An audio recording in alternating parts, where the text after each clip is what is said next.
ग्रंथी तोंडामध्ये असतात, जिभेच्या खाली वर 30% पचन आपलं तोंडामध्येच होतं.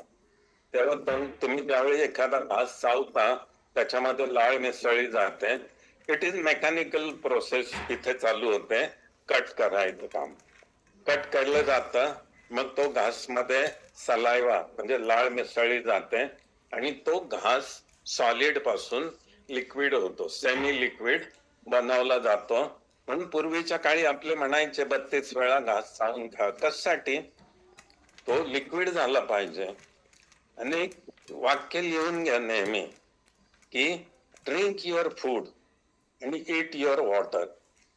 आपण आपलं अन्न गिळलं पाहिजे, म्हणजे पाणी पिल्यासारखं ड्रिंक केलं पाहिजे. मग तितक्या वेळ म्हणून 30-32 वेळा चावा असं सांगायचं. त्याला लाळ मिसळली की त्याचं पाणी होतं आणि मग इसोफेगस जो आहे त्याला अन्ननलिका म्हणतात. ते इसोफेगसच्या आधीचा घशामधला जो पार्ट असतो तर इपिग्लोटिस म्हणतात. तिथं वॉल्स असतात, मग काही अन्न श्वासनलिकेमध्ये जाऊ द्यायचं नाही वगैरे, ते भाग तिथे होतं. तिथून खाली इसोफेगस म्हणजे अन्ननलिका. अन्ननलिका म्हणजे अशी ओपन पाईप नसतो तो की घास खाल्ला आणि टपकाने खाली पोटात पडला, असं कधी होत नाही. ते सापाच्या पोटामध्ये त्यांनी उंदीर गिळल्यावर जसं तो उंदीर मागे मागे जातो तसं आपल्या पोटामध्ये अन्न जठरामध्ये जातं. जठरामध्ये मग जे ऍसिड असतं ते ऍसिड प्रॉपर बनलं तर पचन चांगलं होतं.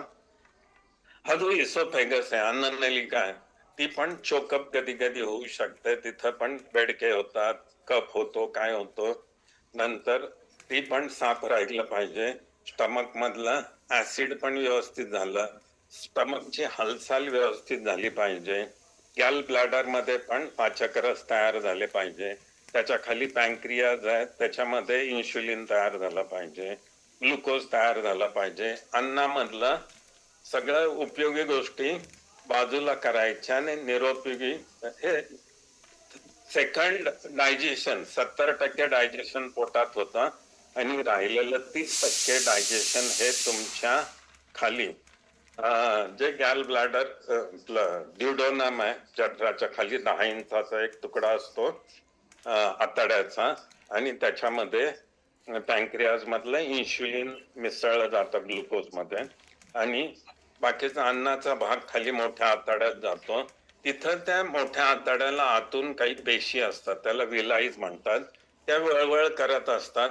त्याच्यामध्ये काही आपल्याला पचनाला मदत करणाऱ्या बॅक्टेरिया राहत असतात. ते फायनल पचन करतात आणि 100% फायनल पचन आपल्या आतड्यामध्ये होतं. बॉवेल मुवमेंट वगैरे तुम्ही नाव ऐकलं असेल, की हालचाल होते आणि 100%. जर पचन झालंच नाही तर आपल्याला संडासला साफ होत नाही, कॉन्स्टिपेशन वगैरे होतं. आणि अगदी निरुपयोगी कचरा फक्त खालच्या मोठ्या आतड्यात जातो आणि तिथून तो गुदाद्वारावाटे बाहेर जातो. तर ही सगळी तोंडापासून तर गुदाद्वारापर्यंत अनसपर्यंतची जी सिस्टीम आहे 10 मीटर लांबीची, ही सिस्टीम क्लीन राहिली पाहिजे. यांनी चांगलं काम केलं पाहिजे. त्याच्यामध्ये सगळे ऍसिड्स, हार्मोन्स बनले पाहिजेत. याच्यासाठी आपली जबाबदारी आहे की हे करण्यासाठी एक तर अन्न चांगलं खायचं, अन्न खराब खायचं नाही, बाहेरचं package food, fast food, hotel मधलं खाणं, हातगाडीवरचं खाणं. कारण याच्यावर तर आपलं शरीर काम करणार आहे. आपल्या शरीराला सगळ्या गोष्टी अन्नातून मिळतात आणि ही सिस्टीम मुळात चांगली राहिली पाहिजे. तुम्ही अन्न चांगलं घातलं पण सिस्टीम खराब असेल तर तुमचं इसोफेगस, अन्ननलिका ब्लॉक आहे, तुमच्या स्टमक मध्ये ऍसिड बनत नाहीये, तुमच्या पॅनक्रियाज व्यवस्थित काम करत नाहीये, तुमच्या आतडे साफ नाहीयेत.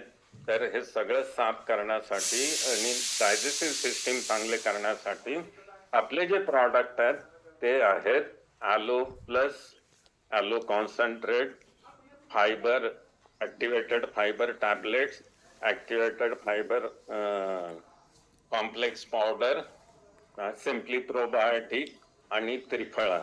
हे सगळ्या प्रॉडक्टची नावं लिहून घ्या.